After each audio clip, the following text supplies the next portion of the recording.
Ivory Coast dhidi ya Norway. Norway anasogea kwenda mbele. Ufaransa dhidi ya Sweden. France anasogea kwenda mbele. Ecuador dhidi ya Mexico. Mexico nafasi kusogea kwenda mbele.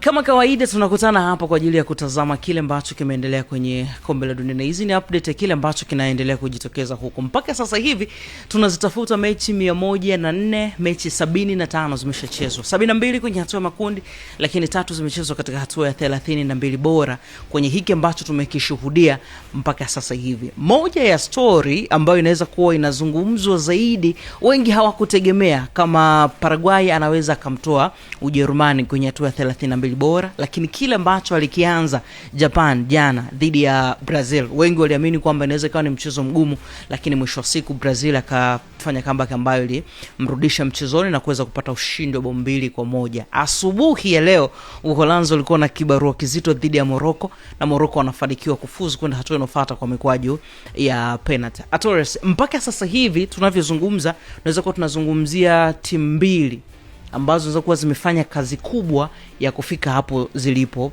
Morocco mpaka kwenye mikwaju ya penalty, lakini Brazil kwenye kile ambacho tumekishuhudia ndani ya dakika 90 dhidi ya Japan. Nadhani Brazil wana kitu tofauti. Kuwa mabingwa wa kombe la dunia kwa mara 5 mfululizo inaweza kuwa imewapa morali kubwa sana. Na jana wakati timu yao inacheza kwenye kipindi cha kwanza hususan, kuna baadhi ya vitu walikuwa vifanyi kwa usahihi, lakini kipindi cha pili automatically timu ilikuja ikabadilika, na wachezaji wengine pia ambao walikuja wakaongeza nguvu, watu kama kina Hendrick na aina pia hata ya mpira ambao walijaribu kubadilisha, kwa sababu Brazil mara nyingi hauoni kama timu ambayo huwa inacheza labda mipira mirefu kwenye baadhi ya nyakati. Sasa hivi ndio wamekuwa na wingers ambao huwa wanakimbia sana pembeni na kuingia labda ndani kwenye baadhi ya moments. Kama unakumbuka, kuna baadhi ya vitu ambavyo Vini alikuwa anavifanya kabla ya kupata ile bao la pili.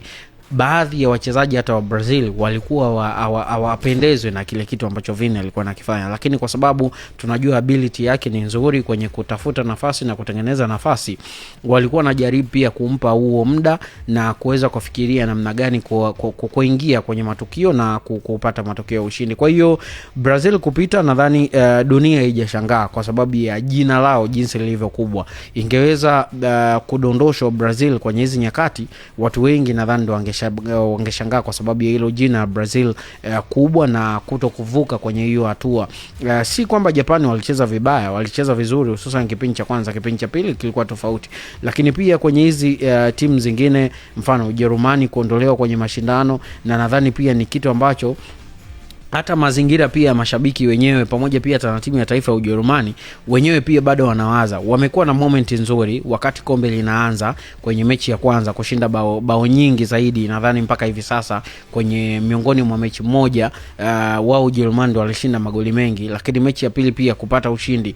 Shida yao ilianza kwenye mechi ya 3. Walivyoangusha alama, watu wengi wakaanza kufikiria, je, ni kwa sababu mwalimu alijaribu kukibadilisha kikosi au baadhi ya moments ambazo uwanjani huwa anapita nazo. Lakini ukienda kuwatazama quality ya Ujerumani kwa baadhi ya wachezaji, hata pia kwenye ngazi ya vilabu, miongoni mwao ndio wanapata nafasi sana, lakini sio timu ambayo ni shindani kwa mara zote. Wamekuwa na project miaka ya nyuma, lakini hizo project zote zimekufa. Kwa hiyo Ujerumani kuondolewa, nadhani hiyo ni story kubwa, kwa sababu hata Paraguay yenyewe unazungumza tangu 2010 nadhani ndio wamekuja kushiriki kombe la dunia mwaka huu. 2014 hawakuwepo kwenye michuano, 2018 pia hawakuwepo, 2022 pia hawakuwepo. Kwa hiyo ni timu ambayo inaweza kuwa watu wengi wanaijua kwa sababu ya ile ukubwa wa jina. Paraguay imekuwepo mara zote, lakini kwa kipindi cha hivi karibuni hawakuwa na season nzuri, na sasa hivi wanamuondoa Ujerumani kwenye mashindano. Nadhani ni kitu cha kawaida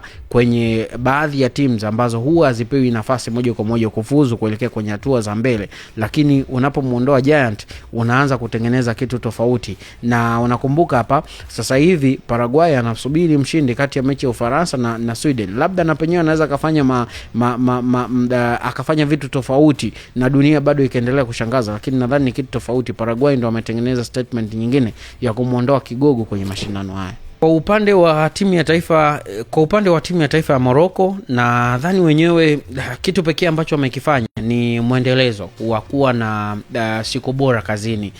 Tangia mashindano ya AFCON tunajua wamekuwa na mwendelezo mzuri, lakini pia recall ya kile ambacho walikifanya 2022 kule Saudi Arabia na Qatar, na penyewe pia kinaweza kikawa kitu tofauti ambacho Morocco wanaendelea kukifanya. Na wametoa pia timu ambayo unasema eneo la ulinzi walikuwa wanajilinda vizuri sana, eneo la midfield kuwa na wachezaji pia wengine ambao wanaweza kuwa ni wachezaji wakubwa kwa profile. Lakini Morocco wamecheza kwa ukubwa, ndio asilimia kubwa ya kikosi cha timu ya taifa ya Morocco ni wachezaji ambao wanacheza pia barani Ulaya. Ni wachezaji wachache, karibia wawili nadhani, ambao pia wenyewe hawajapata pia hata nafasi ya timu ya taifa ya kupewa moja kwa moja, ndio wanatoka kwenye hizi timu za Afrika. Tunasema pale nchini Morocco kuna mchezaji mmoja anatoka Wydad, mwingine pia anatokea RS Berkane. Kwa hiyo ni kitu tofauti nadhani ambacho wanakionyesha Morocco, na hii inaweza ikawa ni kwamba ile nafasi ya 7 walionao duniani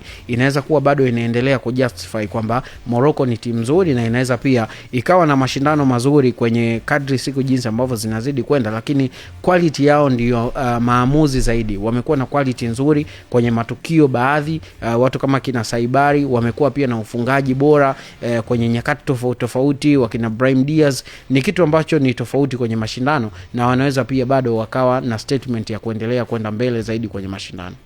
Leo usiku saa 2 kamili usiku Ivory Coast wako dimbani dhidi ya Norway, lakini saa 6 kamili usiku kinapigwa kati ya Ufaransa dhidi ya Sweden. Mechi nyingine hiyo ambayo hautakiwi kulala, mechi ambazo tunaenda kuzishuhudia kabla kwenda kuitazama ile mechi ya saa 10. Atorius, mechi ya saa 2 unaweza kuiona ni mechi nyepesi, lakini mechi ngumu. Tuitazame mechi ya Sweden na Ufaransa, ni mechi ya aina gani? Kwanza ni mechi ambayo inatoa majina makubwa kwenye mchezo. Tunazungumza upande wa Ufaransa, majina ambayo yameshazoeleka, wakina Mbappe na wengine pia.